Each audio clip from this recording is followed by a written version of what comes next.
নদীমাতৃক এই বাংলাদেশের সৌন্দর্য কতই না সুন্দর। সুজলা সুফলা শস্য শ্যামলা বাংলার এই রূপ সৌন্দর্য সবাইকে মুগ্ধ করবে। বন্ধুরা, আজকে আমরা যাচ্ছি জামালপুর জেলার ইসলামপুর থানার চরশিশোয়া নামক জায়গায়। বন্ধুরা, আমরা ঘাট থেকে নৌকা যুগে রওনা হয়েছি চরশিশোয়ার উদ্দেশ্যে। উত্তাল ঢেউর সঙ্গে আমরা পাল্লা দিয়ে চলেছি সামনের দিকে। বন্ধুরা, আমরা চরশিশোয়ার যে ঘাট, সেই ঘাটে এসে নামলাম এবং এখানে আরও আমাদের সঙ্গে আরও বেশ কিছু মানুষ তারাও নামলেন। আবার কিছু মানুষ এখান থেকে উঠতেছেন তারা আরেকটা ঘাটে যাওয়ার জন্য। বন্ধুরা, দেখতে পাচ্ছেন এখানে নদী ভাঙ্গনের যে ছাপ সেটা খুব স্পষ্ট। এই যে চরশিশোয়া, এটা 1988 সাল থেকে কিন্তু এই চরশিশোয়ার জন্মটা হয়েছে। আমরা চরশিশোয়ার উদ্দেশ্যে যাওয়ার প্রাক্কালে রাস্তার যে অবস্থা দেখতে পেলাম তাতে অনেকেই হয়তো ভয়ে শিহরিত হবেন। এই রাস্তায় কিছু ঘোড়ার গাড়ি চলে, পাশাপাশি মাঝে মধ্যে কিছু মোটরসাইকেল হয়তো দূর দূরান্ত থেকে এই ঘাটে আসে, আবার হয়তো এই ঘাট থেকে চলে যায়। রাস্তাঘাটের যে অবস্থা তাতে ভালো কোনো যানবাহন এখানে প্রবেশ করা খুবই দুঃসাধ্য ব্যাপার। আমরা অনেকটা ভয়ে ভয়ে রাস্তা যাচ্ছি, কারণ একটু পা পিছলে গেলেই কিন্তু দেখা যাবে যে পা মচকানোর একটা সমূহ সম্ভাবনা দেখা দেবে। আমরা ঘাট থেকে নেমে প্রায় আধা ঘন্টার মতো হাঁটলাম। হেঁটে আমরা চরশিশোয়ার খুব কাছাকাছি পৌঁছে গেছি। বন্ধুরা, এই জায়গাটা কিন্তু শীতের দিনে প্রচুর বালুময় থাকে। এখন অবশ্যই বর্ষায় বৃষ্টির ছোঁয়ায় কিছুটা ঘাস এবং কিছু ফসলের আবাদ হয়েছে। স্থানীয় একজন মানুষের সঙ্গে কথা বললাম, উনি পাট ধোয়ার উদ্দেশ্যে তার পুকুরে যাচ্ছেন এবং সেখানে সে পাট ধোবেন এবং তার সঙ্গে আরও বেশ কয়েকজন সহকর্মী আছেন, তারা সম্মিলিতভাবেই পাট ধোবেন। পাট বাংলাদেশের এক অমূল্য সম্পদ, সেটাকে সোনালী আঁশ বলা হয়। একসময় পাটের খুব চাহিদা ছিল, বাট এখন সে পাটের চাহিদা কিন্তু আস্তে আস্তে অনেকটাই কমে গেছে। কিন্তু অত্যন্ত সুখের বিষয় হলো যে এখন কিন্তু পাট থেকে ব্যাগ তৈরি হবে এবং এই পলিথিনের বিকল্প হিসাবে পাটের ব্যাগের একটা প্রচলন বাংলাদেশে শুরু হওয়ার সম্ভাবনা কিন্তু সমূহ দেখা দেবে। বন্ধুরা, আমরা কিছু সবুজ ফসল দেখতে পাচ্ছি, পাশাপাশি শ্যালো মেশিন। মাঝে মধ্যে যখন বৃষ্টির কমতি হয় তখন এই শ্যালো মেশিন তারা পানি তুলে এই ক্ষেতগুলোতে দিয়ে থাকেন। কিছু বীজতলা লক্ষ্য করা যাচ্ছে, হয়তো এই ধান কাটার পরে তারা আবার এই বীজতলা থেকে চারা তুলে এই ক্ষেতগুলোকে আবার লাগাবে। এখানে শুধু যে পাট হয় এমন কিন্তু না, এখানে বিভিন্ন ধরনের ফসলে কিন্তু হয়। এখানে পাটের পাশাপাশি ধান, সর্ষে, মরিচ, বিভিন্ন সবজি এবং শাক এগুলা কিন্তু এখানে উৎপাদিত হয়ে থাকে। এই চরের মানুষগুলা নিদারুণ কষ্টকর একটা জীবন ধারণ করে থাকেন। আমরা একজন ভাইয়ের সঙ্গে কথা বললাম। ভাই দীর্ঘক্ষণ ভাইয়ের সঙ্গে আসলে কথা হলো। ভাই অনেক আক্ষেপ করে বলতেছিলেন এখানে একটি প্রাথমিক বিদ্যালয় এবং একটি মাদ্রাসা প্রতিষ্ঠিত হয়েছে, বাট এখানে কোনো ভালো মানের শিক্ষক নেই, যে কারণে তারা এখানে তাদের বাচ্চাদের ভালোভাবে পড়াতে পারতেছেন না এবং তারা নিজেরাও এখানে পড়াশোনা করতে পারেননি। আমি আমার এই ভিডিও সরকারি যদি কোনো কর্মকর্তা বা উপর লেভেলে যদি তারা দেখার সুযোগ হয়, তাহলে তাদেরকে অনুরোধ করব তারা যেন এই এলাকাটার প্রতি একটু সদয় দৃষ্টি জ্ঞাপন করেন।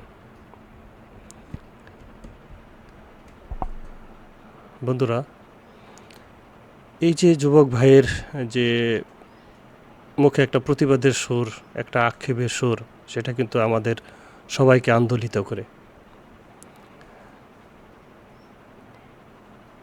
আমরা অতি মনোযোগ সহকারে তার কথাগুলো শুনলাম এবং হতভম্ব হয়ে গেলাম যে তারাও পড়তে চায়, তাদের শিশুরাও ভালো স্কুলে যেতে চায়, কিন্তু দুঃখের বিষয় এখানে শিক্ষার মান নিয়ে অনেকটা প্রশ্ন রয়েছে। এই রাস্তাটা কিছুদিন আগেই হয়তো এখানে যে স্থানীয় মেম্বার বা ইউনিয়ন পরিষদ কর্তৃক এই রাস্তাটাকে মাটি দেওয়া হয়েছে, কিন্তু এই রাস্তাটা কিন্তু বৃষ্টি হলেই অনেকটা কর্দমাক্ত হয়ে যায় এবং চলাচলের খুবই অনুপযুক্ত হয়ে পড়ে। আমরা গাছের ফাঁকে দেখতে পাচ্ছি যে যমুনা নদীর যে রূপ, পাশাপাশি যমুনা নদীতে যাওয়ার আগেই আমাদের হাতের বাঁ দিকে একটা খালের মতো অংশ দেখতে পেলাম। এখানে অনেক মানুষ পাট জাগ দিয়েছে এবং সেই পাট থেকে আঁশ ছাড়ানো হচ্ছে আর শোলাগুলোকে আলাদা করা হচ্ছে। শোলাগুলো মেইনলি জ্বালানি কাজে ব্যবহার করা হয়ে থাকে এবং পাটগুলা তারা সুন্দর করে ধুয়ে সেটা পরিষ্কার করে রোদে শুকিয়ে তারপর বাজারে নিয়ে যান বিক্রি করতে। আমরা প্রায় 100 একজন বয়স্ক মানুষের সঙ্গে কথা বললাম।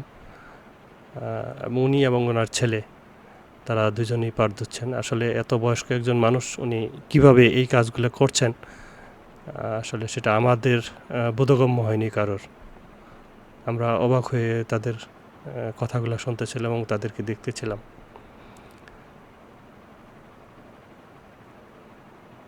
বন্ধুরা, এই যে বাংলাদেশ, এখানে অনেক অনেক চর এলাকা আছে যেখানে ভাসমান অবস্থা অনেক মানুষ এক জায়গা থেকে আরেক জায়গায় ছুটে চলে।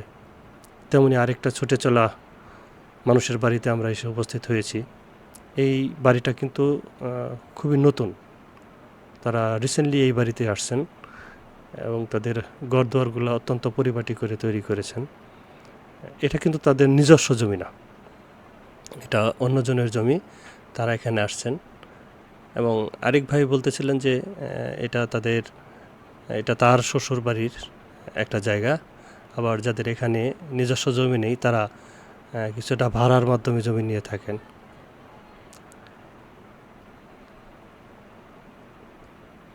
আমরা যে ভাইয়ের কথা বলতেছিলাম উনি সেই ভাই, ওনারই শ্বশুরের জায়গা এটা এবং উনি তার শ্বশুরের জায়গাতেই বাড়ি করেছেন।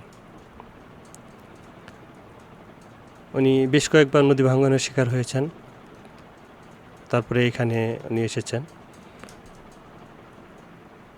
ওনার সঙ্গে কথা বললে আসলে অনেকটাই ভালো লাগলো। যিনি এই চরে তার বেশ জমি জমা আছে এবং অন্যজনের জমি জমাগুলো সে বর্গা করে থাকেন। এখানকার চরের উৎপাদিত ফসল শহর এলাকার বিভিন্ন বাজারে যায় এবং সেগুলা থেকে শহরের মানুষের যে প্রয়োজনীয় চাহিদা সেটা কিন্তু মিটে যায়। আমরা একটু দূরেই দেখতে পাচ্ছি যে যমুনা নদী। তো এখানে যদি আর যমুনা নদীর ভয়াল থাবা এই এলাকাটাকে যদি আর গ্রাস না করেন, তাহলে তারা বলতেছিলেন যে তাহলে আমরা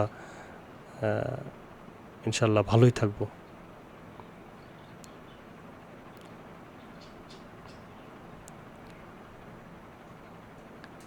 চারিদিকে বৃষ্টির একটা পূর্বাভাস দেখা যাচ্ছে।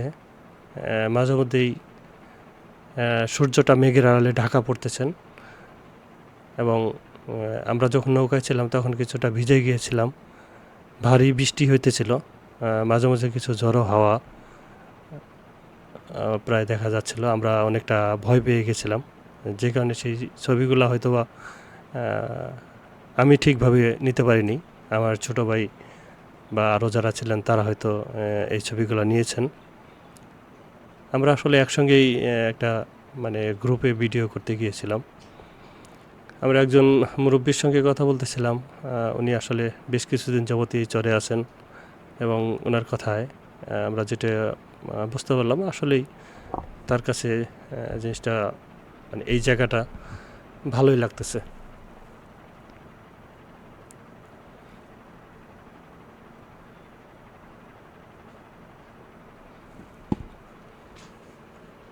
বাংলাদেশের এই চরগুলাই আসলে বাংলাদেশকে অনেক দূর এগিয়ে নিয়ে যাচ্ছে।